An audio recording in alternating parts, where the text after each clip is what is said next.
Hello everyone, welcome back to Green Aman. මේ video එකෙන් බලමු කොහොමද මෙන්න මේ වගේ glass morphism effect එකක් create කරන්න කියලා.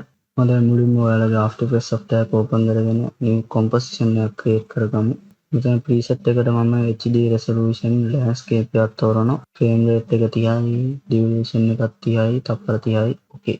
දැන් මෙතන double click කරලා ඔයාලට කැමති motion background එකක් add කරගන්න.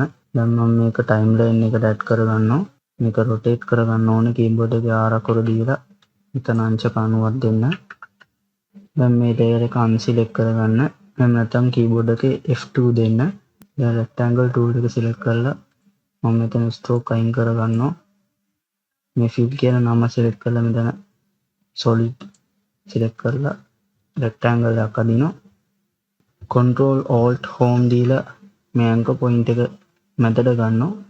දැන් මේ rectangle එක composition එකට මැදට ගන්න control home දෙන්න. ඊට පස්සේ මෙතන මේ rectangle 1 කියලා තියෙනවා. ඒක expand කරලා rectangle path 1 එකත් expand කරලා මෙතන roundness එකට 40ක් දෙන්න. මේ layer එක select කරලා toggle switch කරගන්න. මෙන්න මේ icons ටික පෙන්වන්න. මෙහෙම තියෙනවා නම් මේ toggle switch කරන්න. එහෙම නැත්නම් keyboard එකේ F4 දෙන්න. දීලා මෙතන මේ adjustment icon එක දෙන්න. දීලා මෙතන effects දෙකක් add කරගන්න ඕනේ. මම control එකේ space bar එකේ ගිහිල්ලා fast box blur කියලා add කරගන්නවා.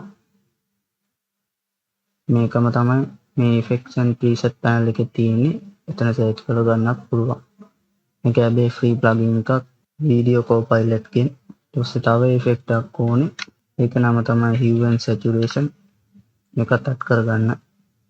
මෙතන blur radius 15යි. අනිත් එකට 3 කියන එකට 5ක් දෙන්න. master lightness 8ක් දෙන්න. දැන් මේ layer එක select කරලා control D දීලා duplicate කරගන්න. adjustment එක අයින් කරගන්න මේ icon එක. අයින් කරලා මේ effect ඔක්කොම අයින් කරලා දාන්න.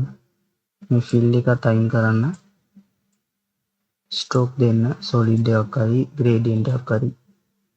මෙතන pixel 4ක් දීලා මේ layer එක select කරලා T අකුර දීලා opacity property එක අරගෙන එතන 50ක් දෙන්න. new null object එකක් දෙමු. මේකට මේ layer එකයි මේ layer එකයි මේකට link කරගන්න. එතන මේ මුරුක්කුවක් ඔය තියෙන්නේ parent link pick whip එක. එතන මේ තියෙන pick whip එකෙන් මේ null one එකට parent කරගන්න. දැන් ඔයාලට scale animation එකක් දෙන්න පුළුවන්. keyboard එකේ S අකුර දීලා මේ stopwatch එක on කරගන්න. දැන් මෙතන ආපු keyframe එක මම පොඩ්ඩක් ඉස්සරහට ගන්නවා. අරගෙන ඊට පස්සේ මෙතන keyframe එකක් add කරලා එතන මම 0 දෙනවා. ඊට පස්සේ මට මෙතන frames 10ක් ඉස්සරහට යන්න ඕනේ.